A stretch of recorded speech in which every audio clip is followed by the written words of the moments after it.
Hello दोस्तों, आज हम लोग प्रकाश का अपवर्तन के क्वेश्चन आंसर को करेंगे जो 10th क्लास के सेकेंड चैप्टर है प्रकाश का अपवर्तन। चलिए हम लोग शुरू करते हैं। क्वेश्चन नंबर 1 कहता है प्रकाश का अपवर्तन किसे कहते हैं। तो इसका करेक्ट आंसर हो जाएगा प्रकाश की किरणों के एक पारदर्शी माध्यम से दूसरे पारदर्शी माध्यम में जाने पर दिशा परिवर्तन होता है। अर्थात क्या होता है? अर्थात मुड़ने की जो क्रिया को प्रकाश का अपवर्तन कहते हैं। क्या कहते हैं? प्रकाश का अपवर्तन कहा जाता है। नेक्स्ट का है क्वेश्चन, प्रकाश की चाल निर्वात में कितनी होती है। जो प्रकाश की जो चाल होती है निर्वात में कितनी होती है, जहाँ पर वायु नहीं होता है उसको निर्वात कहा जाता है। जहाँ पर हवा नहीं होती है उसको निर्वात कहा जाता है। तो याद रखिएगा जो प्रकाश की जो चाल होती है निर्वात में वह कितना होता है। तो प्रकाश की चाल निर्वात में 3 लाख किलोमीटर प्रति सेकेंड होता है। प्रकाश की चाल निर्वात में 3 लाख किलोमीटर प्रति सेकेंड होता है। नेक्स्ट क्वेश्चन है, पानी में प्रकाश की चाल कितनी होती है। यानी पानी यानी द्रव, जो द्रव होता है यानी पानी में प्रकाश की चाल कितनी होती है। तो याद रखिएगा पानी में प्रकाश की चाल 2,25,000 किलोमीटर प्रति सेकेंड होता है। कितना होता है? 2,25,000 किलोमीटर प्रति सेकेंड होता है। नेक्स्ट है कि अभिलंब किसे कहते हैं। अभिलंब किसे कहते हैं, यह क्वेश्चन है कि अभिलंब किसे कहते हैं। तो इसका करेक्ट आंसर क्या हो जाएगा? इसका करेक्ट आंसर होगा अभिलंब किसे कहते हैं। इसका करेक्ट आंसर होगा किसी सतह के किसी बिंदु पर खींचे गए लंब, यानी कोई भी सतह होगा यानी प्लेन सतह ऊपर खींचा गया कोई भी सीधा रेखा को उस बिंदु पर जब खींचा जाता है तो उसे क्या कहते हैं? अभिलंब कहते हैं। क्या कहता है? अभिलंब कहा जाता है। नेक्स्ट है आपतन कोण किसे कहते हैं। आपतन कोण किसे कहते हैं। तो याद रखिएगा आपतित किरण आपतन बिंदु पर खींचा गया अभिलंब से जो कोण बनाती है उसे ही आपतन कोण कहा जाता है। नेक्स्ट है वायु का अपवर्तनांक कितना होता है। वायु का अपवर्तनांक कितना होता है। जो हवा जो होती है हवा उसका अपवर्तनांक कितना होता है। तो वायु का अपवर्तनांक 1.003 होता है। क्या होता है? वायु का अपवर्तनांक 1.003 होता है, अर्थात 1.31 भी कहा जा सकता है अपवर्तनांक। नेक्स्ट है यहाँ पर कि पानी का अपवर्तनांक कितना होता है। तो पानी का अपवर्तनांक 1.33 अपवर्तनांक होता है और 1.33 होता है अपवर्तनांक। नेक्स्ट है प्रकाश के अपवर्तनांक के कितने नियम हैं। प्रकाश के अपवर्तन के कितने नियम हैं। याद रखिएगा प्रकाश के अपवर्तन के कितने 2 नियम हैं। प्रकाश के अपवर्तन के कितने नियम हैं? 2 नियम हैं। ठीक है, प्रकाश के अपवर्तन के 2 नियम हैं। पहला देखिए पहला नियम क्या है। तो याद रखिएगा लिख लेना है। प्रकाश के अपवर्तन के 2 नियम हैं। प्रकाश के अपवर्तन के 2 नियम। पहला, आपतित किरण आपतन बिंदु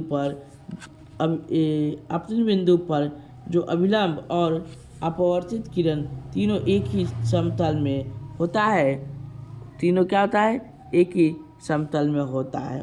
दूसरा है किन्हीं 2 माध्यम और प्रकाश के किन्हीं की विशेष वर्ण के लिए आपतन कोण की ज्या और अपवर्तन कोण की ज्या का अनुपात एक नियतांक होता है। क्या होता है? एक नियतांक होता है। यही 2 नियम हैं। नेक्स्ट एक क्वेश्चन है प्रिज्म किसे कहते हैं। क्या है? प्रिज्म किसे कहते हैं।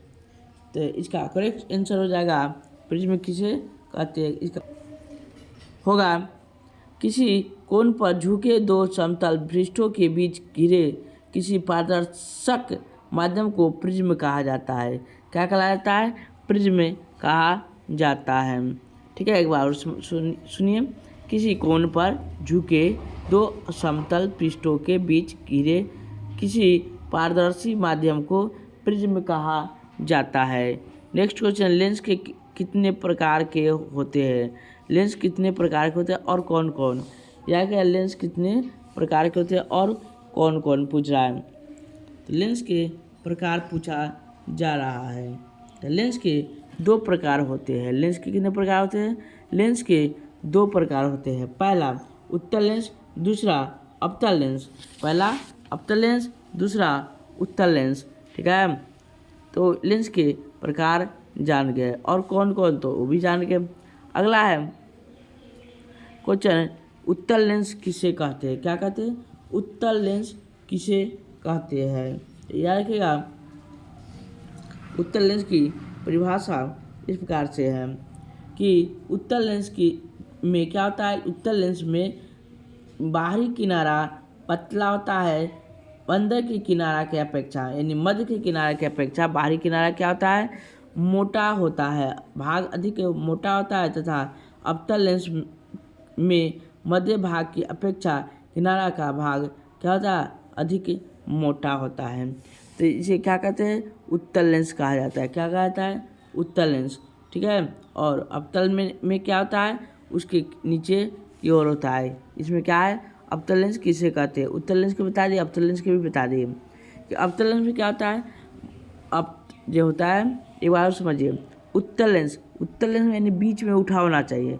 तो बाहरी किनारे की अपेक्षा भीतरी किनारे मध्य भाग क्या होता है? उठा हुआ रहता है, उसे उत्तल लेंस कहते हैं। अवतल लेंस उसे कहते हैं जो अवतल लेंस उसे कहते हैं जो बाहरी की अपेक्षा अंदरी भाग धंसा होता है, उसे क्या कहते हैं? अवतल लेंस कहा जाता है। वक्रता केंद्र किसे कहते हैं? क्या क्वेश्चन, वक्रता केंद्र किसे कहते हैं?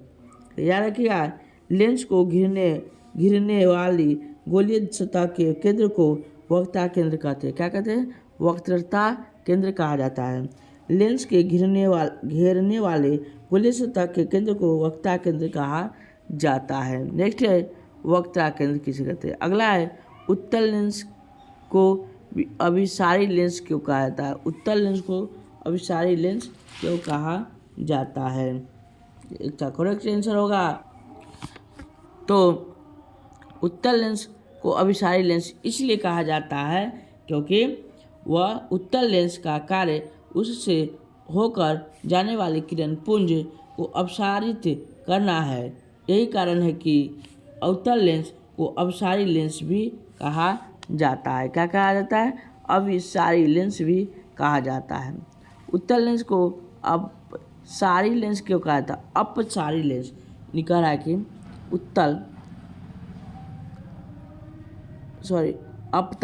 अवतल लेंस को अपसारी लेंस क्यों कहा जाता है? अवतल लेंस को तो याद रखिएगा, अवतल लेंस का कार्य उससे होकर जाने वाली किरणपुंज को अपसारी लेंस अपसारित करना है, यानी अपसारित करना होता है। यही कारण है कि उत्तल लेंस को अपसारी लेंस भी कहा जाता है।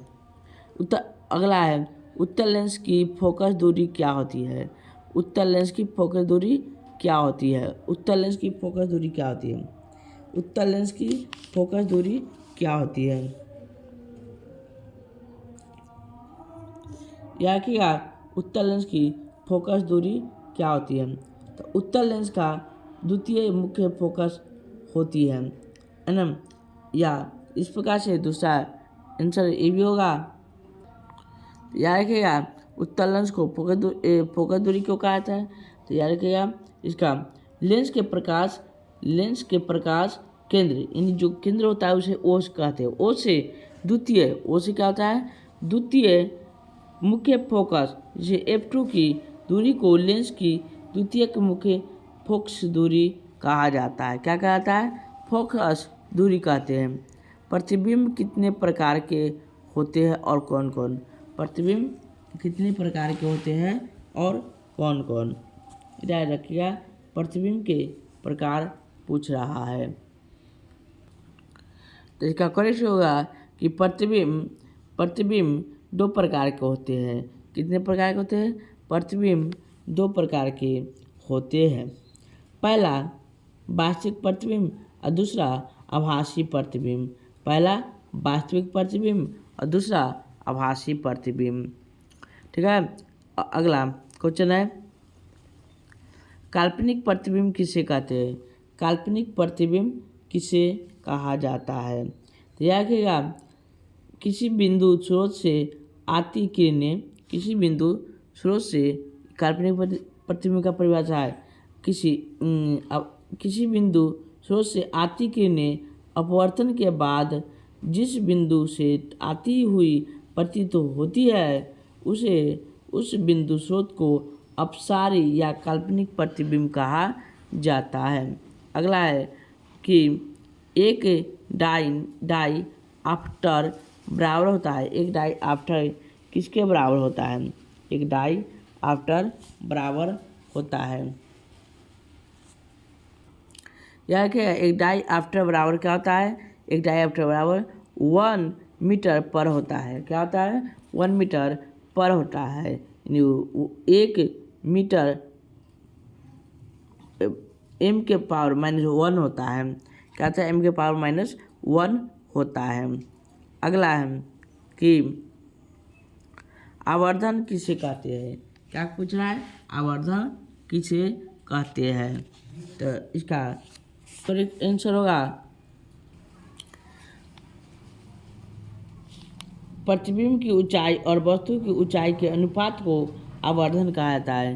प्रतिबिंब की ऊंचाई और वस्तु की ऊंचाई को क्या कहा जाता है? आवर्धन कहा जाता है। क्या कहा जाता है? आवर्धन कहा जाता है। नेक्स्ट है, एक नियतांक बराबर होता है। एक नियतांक बराबर कितना होता है? तो इसका करेक्ट आंसर हो जाएगा एक नियतांक बराबर। इसका करेक्ट आंसर हो जाएगा कि एक नियतांक बराबर होता है साइन आई बटा साइन आर होता है। एक नियतांक बराबर क्या होता है? साइन आई बटा साइन आर होता है। ऐसे वीडियो देखने के लिए और पूरे 9th और 10th के पूरे क्वेश्चन सब NCERT के पूरे क्वेश्चन को एंड भारतीय भवन के पूरे क्वेश्चन आंसर को इस पर करा दिया जाएगा। और कई सारे क्वेश्चन अगर छूट गया हो तो पीछे देख लें, सबका क्वेश्चन हो चुका है। ठीक है, और हमारे चैनल को सब्सक्राइब कर लीजिएगा।